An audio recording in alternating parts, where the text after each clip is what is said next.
For 30 years, the hallowed halls of the Atherton Institute had been my world. Not just my workplace, but a living extension of myself.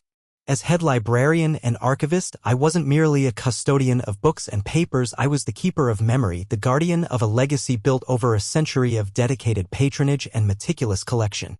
The Atherton was a prestigious private cultural institution, renowned for its rare manuscripts, historical documents, and a substantial endowment that ensured its continued existence and scholarly pursuits. My unique value wasn't listed on any organizational chart. It was my historical memory, the provenance of every significant acquisition, the stories behind the major collections, the quiet understanding of how each piece fit into the larger tapestry of human knowledge. It was my personal relationships with major donors, individuals who had personally entrusted me, not just the institution, with their invaluable contributions, often built on decades of quiet correspondence and shared passion. And it was my meticulous preservation efforts, ensuring that the physical artifacts of history would endure for future generations. I was, in my own way, the true custodian of the institution's reputation and its substantial endowments. My methods were perhaps considered old school by some, a preference for physical records, a skepticism towards overly automated systems that couldn't replicate the human eye for detail, a belief in the quiet power of a handwritten note over a rushed email.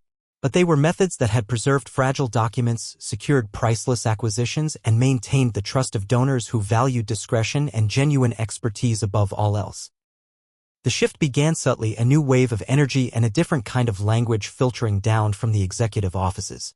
Then came the announcement, the retirement of Mr. Abernathy, our long-serving, benevolent director, and the appointment of his successor, his daughter, Eleanor Abernathy. Young, ambitious, and with an MBA from a prestigious business school, she arrived radiating an aura of modern efficiency and a barely concealed impatience with anything that didn't fit neatly into a digital spreadsheet. She spoke of optimizing workflows, monetizing underutilized assets, and streamlining legacy processes. I sensed, from our first brief, perfunctory handshake, that she saw me not as the guardian of a legacy but as a symbol of the past, an expensive anachronism in her vision of a sleek, modern institution. The summons to her office came during my usual quiet afternoon spent meticulously cataloging a recent acquisition of Civil War correspondence. Her office, recently renovated, was all sharp lines and cold surfaces, a stark contrast to Mr. Abernathy's warm, book-lined space. Eleanor sat behind a minimalist desk, her expression cool and detached. "Arthur," she began, without preamble, her voice curt. "I've been reviewing departmental efficiencies. It's clear we need to modernize our approach to collections management. Your methods, while perhaps effective in the past, are frankly a bit old school." My stomach tightened. I had anticipated friction, but not this. As the new director, she continued, looking at me as if I were an outdated piece of equipment, I need to make difficult decisions to ensure the Atherton's future relevance. Consequently, I've decided to make a change in leadership for the library and archives. We'll be implementing new digital systems, a more data-driven approach. She paused, a deliberate, chilling silence. "Your position, Arthur, is being eliminated, effective immediately." The words echoed in the sterile air. Eliminated. After 30 years. My life's work. My dedication. My unique knowledge. All reduced to a position on an organizational chart to be simply erased. Old school? I managed to say, my voice steady despite the shock. Ms. Abernathy, my methods are rooted in decades of experience. My understanding of this collection, my relationship with the donors. She cut me off with a dismissive wave of her hand. That kind of anecdotal knowledge isn't scalable, Arthur. We need metrics. Data. Digital accessibility. We'll be bringing in someone with a more contemporary skill set. HR will handle the details of your departure. You have until the end of the day to clear your office. End of the day. 30 years. A lifetime. Sacked. Just like that. Her arrogance was breathtaking, her disregard for the intangible assets I represented absolute. She never saw the foundations I had built, the relationships, the historical memory, the quiet trust. She only saw old-school methods and a line item to be cut. Understood, I replied, the word quiet heavy with a meaning she couldn't possibly comprehend. It wasn't acceptance, it was a grim acknowledgement of her hubris. She thought she was simply dismissing an employee. She was, in fact, dismantling the very infrastructure that held the institution together. I packed my office in a daze. 30 years of accumulation reduced to a few cardboard boxes. colleagues offered hushed sympathies, their faces reflecting a mixture of shock and fear. They knew, many of them, the value I represented, but their own jobs now felt precarious. I left the building, the grand edifice of the Atherton Institute, carrying my boxes and a profound sense of betrayal. I had nurtured this institution for 30 years, and the boss's daughter had called it old school and sacked me. That evening, the bewildered calls began. Not from Eleanor, of course, but from long-term donors, individuals I had cultivated relationships with over decades. "Arthur, what is this I hear? You've left the Atherton." Mr. Harrison, a major benefactor who had donated a priceless collection of historical maps, sounded genuinely distressed. "They said your position was eliminated?" "What does that even mean?" "It means, Mr. Harrison," I explained, my voice measured, devoid of bitterness, "that the new director feels my approach to collections management is no longer contemporary. They're moving in a new direction." There was a stunned silence on the other end. "New direction? But I entrusted those maps to you, Arthur. Your knowledge of their provenance, their history, that was the assurance I had they would be cared for properly." Calls came from other donors. Mrs. Gable, whose family had endowed the rare books wing, Mr. Chin, who had funded the digital archiving project, which I had quietly overseen and ensured the integrity of. Their reactions were similar: disbelief, confusion, and a deep-seated unease. They had given to the Atherton because of their faith in its mission, yes, but also because of their personal trust in me, in my ability to safeguard their legacies. Within days, the unease morphed into action.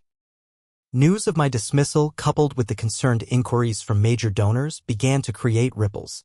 And those ripples quickly turned into waves as the donors took the most direct action available to them. They began withdrawing funding. Not just future pledges, but in some cases redirecting existing endowments or threatening to reclaim loaned collections. The calls to me shifted from bewilderment to outright panic. Not from Eleanor herself, but from frantic members of the board, from a few remaining senior staff who understood the unfolding disaster. "Arthur, please. Mr. Harrison is threatening to pull the map collection, and the Gable endowment is under review. Eleanor, she doesn't seem to understand the implications." I listened, my heart aching for the institution, for the legacy being threatened by such profound hubris. I explained calmly that my value wasn't just in a job title, it was in the relationships, the historical memory, the trust one had built over 30 years. Trust that had been severed in 30 seconds. Eleanor, I heard, was in damage control mode, attempting to soothe outraged donors with corporate jargon and assurances about state-of-the-art digital solutions. It was the wrong language. These were people who valued history, not metrics. They valued personal connection, not automated systems. Her attempts were failing spectacularly. The more she tried to manage the crisis with her business school strategies, the more she highlighted her fundamental misunderstanding of the institution she now led. The critical errors began almost immediately. Without my institutional memory, decisions were made that endangered precious collections. A change in the climate control system implemented without understanding the specific needs of antique paper led to irreversible damage to a portion of the manuscript collection. A misinterpretation of cataloging data which only I fully understood the nuances of resulted in a valuable piece being misidentified and nearly sold off as a duplicate. The lack of my meticulous oversight led to oversights, errors, and ultimately severe financial losses as damaged pieces lost value and potential acquisitions were missed due to a lack of historical context. The institution's reputation, built over a century of careful stewardship, began to suffer. Whispers turned into public reports of mismanagement and financial instability. The lean institution Eleanor envisioned was instead appearing incompetent and unreliable. The irony was stark. Her attempt to modernize by discarding the past was destroying the very foundation the institution stood upon. I watched it unfold, a silent witness to the unraveling. I felt no triumph, only a deep sadness. I had spent 30 years nurturing this institution, and the boss's daughter, in her arrogance, had called it old school and sacked me. She never saw the foundations I built, the invisible scaffolding of relationships and knowledge that held the Atherton together. And now, those foundations were crumbling. The chaos at the Atherton Institute, once a quiet hum of activity, became a deafening roar. Reports of the mounting financial losses were no longer confined to internal memos. They leaked to the press, painting a grim picture of an institution in crisis. The damage to the manuscript collection, the result of untrained staff mishandling the climate controls, became a hushed scandal within the conservation world. The misidentified piece nearly sold as a duplicate caused a public embarrassment and raised serious questions about the institution's stewardship. I heard about Eleanor's attempts to salvage the situation through various channels, former colleagues, discreet calls from worried board members, even articles in the business section of the paper. She tried to downplay the financial losses, blaming them on market fluctuations. She attributed the collection mishaps to unforeseen technical issues or legacy system errors. She was grasping at straws, her initial arrogance replaced by a thinly veiled panic. Her attempts to win back the donors were particularly telling. She organized lavish luncheons, sent out glossy brochures filled with buzzwords about the Atherton's exciting new direction, and offered tours highlighting the recently implemented and largely ineffective digital cataloging system. It was the wrong approach entirely. The donors weren't interested in marketing jargon, they were interested in the safety and integrity of the collections they had entrusted to the institution. They had given because of trust, built over years of personal interaction and demonstrated care, the kind of care Eleanor had dismissed as old school. Her attempts to replace genuine connection with slick presentation only highlighted her fundamental misunderstanding of what the Atherton truly represented. Eleanor tried to blame me too. Leaks to the press suggested that the issues with the collection were due to my outdated record-keeping or a lack of proper digital transition during my tenure. It was a desperate, transparent lie that held no water with anyone who knew the meticulous standards I maintained, or who understood that my manual systems were often more robust than rushed digital replacements. The people who truly mattered, the donors and the seasoned professionals in the field, saw through her flimsy excuses. The pressure on Eleanor became immense. The financial losses were undeniable, the reputational damage severe. The stream of negative publicity, fueled by the worried whispers of the academic and collecting communities, was relentless. The board of directors, once so eager to embrace her vision of modernization, was now facing irate investors and a very real threat to the Atherton's future. They had championed change, but they had failed to understand the cost of discarding the foundations. I heard about the emergency board meeting through a reliable source, someone with deep ties to the institution. The discussion, I was told, was heated. The numbers were stark. The donor revolt was unprecedented. Eleanor's inability to manage the crisis, her continued reliance on superficial solutions, and her evident lack of understanding of the institution's core values were laid bare. She had been brought in to modernize, but she had only succeeded in dismantling. The decision, when it came, was swift and unanimous. Eleanor Abernathy was out. Her tenure as director had lasted less than a year, a brief, destructive experiment in valuing metrics over legacy. The young, ambitious CEO brought in to shake things up had instead nearly brought the entire institution down.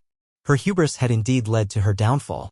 The immediate aftermath of Eleanor's dismissal was one of frantic damage control. The remaining members of the board, many of whom had privately expressed their misgivings about Eleanor's approach to me months earlier, were in a state of panic. They issued a formal statement acknowledging significant challenges and the need for a change in leadership. It was an understated admission of the chaos they faced. Their priority was clear: stop the bleeding. Financially and reputationally. They needed to reassure the donors, stem the tide of withdrawing funds, and salvage what remained of the Atherton's public image. They spoke of a renewed commitment to stewardship, to the core values of preservation and scholarship. It was the right language, finally, but it rang slightly hollow after the damage had been done. And then the calls began. Hesitant at first, formal. From members of the board, individuals who had politely accepted my understood response months earlier. Arthur, the chairman of the board, a man whose family had been involved with the Atherton for generations, said, his voice strained, formal. We find ourselves in a difficult position. The institution is facing unprecedented challenges. I'm aware, I replied, my voice calm. I had followed the news, the reports of the losses, the public fallout. Your expertise, Arthur, your knowledge of the collection, your relationships with the donors, they are irreplaceable, he admitted, the words seemingly difficult for him to utter. It was a quiet, stark acknowledgement of the monumental error they had made. We were wrong, Arthur. Terribly wrong. He spoke of the need to rebuild trust, to demonstrate a renewed commitment to the institution's legacy. He spoke of the board's desire to find a way forward, to salvage what remained. The implication hung heavy in the air. They needed me. The man they had discarded as old school was now the one person who held the keys to the kingdom, the custodian of the very things they had so carelessly jeopardized. They were frantically trying to salvage the institution's reputation and finances, and they realized, finally, that they couldn't do it without the foundations I had built. Okay, let's bring Arthur's story to its well-earned conclusion. The Atherton Institute faced ruin by discarding its heart, and now the man they dismissed has the power to help it heal. The chairman of the board's admission, "We were wrong, Arthur. Terribly wrong," hung in the air between us. It was a stark, necessary truth. I listened as he described the depth of the crisis, the millions lost in endowments, the invaluable damage to collections, the precipice the Atherton Institute now stood on. He spoke of the board's desperate need for my help, for my knowledge, for the trust one still held with the donors. He didn't offer me Eleanor's job. That position was toxic, tainted. He spoke of creating a new role, a senior advisory position focused on collections integrity, donor relations, and institutional memory. My first instinct wasn't triumph. It was a profound sadness for the institution I had nurtured for so long, now bleeding from self-inflicted wounds. I thought of the damaged manuscripts, the misidentified pieces, the frayed trust.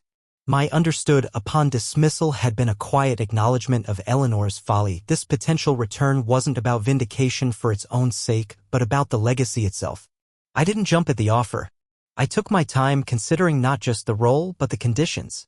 If I were to return, it would be on my terms that prioritized the true values of the Atherton. "Mr. Chairman," I finally said, my voice calm and measured. "My return cannot be about damage control alone. It must be about a fundamental recommitment to the principles of stewardship that this institution was founded upon." I laid out my conditions. A significant investment in experienced conservation staff, not just digital tools. A permanent, dedicated fund for collections preservation, ring-fenced from operational budgets.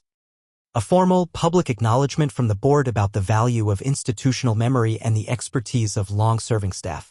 And, crucially, a clear mandate for my new role, one that gave me direct authority over collections management decisions, insulated from short-sighted financial pressures. The board, facing oblivion, agreed to my terms.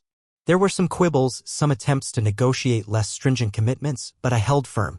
My leverage wasn't just my knowledge, it was the trust of the donors, the very people holding the Atherton's purse strings. They knew finally that my old-school approach was, in fact, the bedrock of responsible stewardship.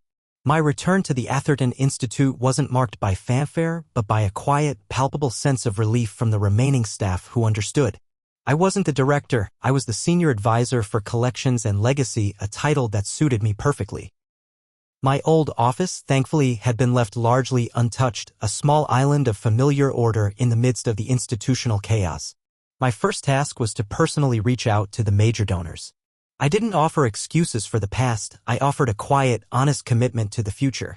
I spoke about the steps being taken to address the damage, about the renewed focus on preservation, about the board's acknowledgement of their missteps. I didn't need to win them over with grand promises, I needed to rebuild trust, relationship by relationship, the same way I had built it over the past 30 years. Mr. Harrison, who had threatened to pull his map collection, was one of the first I met with. He was initially reserved, his face grim.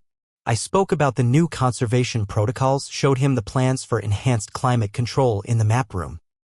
I shared a newly discovered historical detail about one of his most prized maps, a detail only my years of poring over the collection could have unearthed.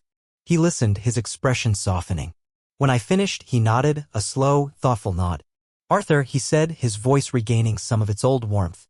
"It seems the Atherton remembers what truly matters. The maps are safe. Our commitment stands." The tide began to turn. One by one, the donors reaffirmed their support. The bleeding stopped. It would take years to fully recover the financial losses, to repair the reputational damage, but the institution had been pulled back from the brink. Eleanor Abernathy, the architect of the crisis, vanished from the public eye. Her career in the cultural sector was over, her name synonymous with disaster. She had prioritized metrics over people, image over substance, and her hubris had cost her everything. I heard, indirectly, that she struggled to find work, her reputation irrevocably tainted by her brief, destructive tenure at the Atherton. The art and cultural world, like the property market, was a place where reputation mattered, and hers was ruined. My vindication wasn't loud or public, not in the way of newspaper headlines or grand speeches. It was in the quiet respect of the staff, the renewed trust of the donors, the steadying of the institution's course. My old-school methods were no longer seen as outdated but as the bedrock of responsible stewardship. My knowledge, once deemed not scalable, was now recognized as the irreplaceable foundation upon which the Atherton's future depended. I didn't fully regain my old, predictable life. The Atherton Institute was still healing and my role in that was demanding. But it was meaningful work. I spent my days overseeing the careful restoration of damaged pieces, guiding new staff in the nuances of collection management, ensuring that the historical memory of the institution was passed on, not erased. I often thought about that meeting with Eleanor, about her curt dismissal, her callous disregard for my years of dedication. She had seen an employee to be eliminated. She had called the very essence of the Atherton Institute old school. I had spent 30 years nurturing this institution. The boss's daughter called it old school and sacked me. She never saw the foundations I built. I responded calmly, understood.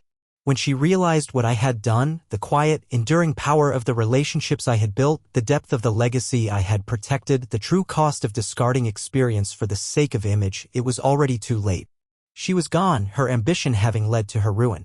And I, the quiet custodian of memory, had returned to help the Atherton remember what truly mattered. The disrupted legacy was being painstakingly rebuilt, brick by brick, relationship by relationship, guided by the steady hand of the man who understood its true value.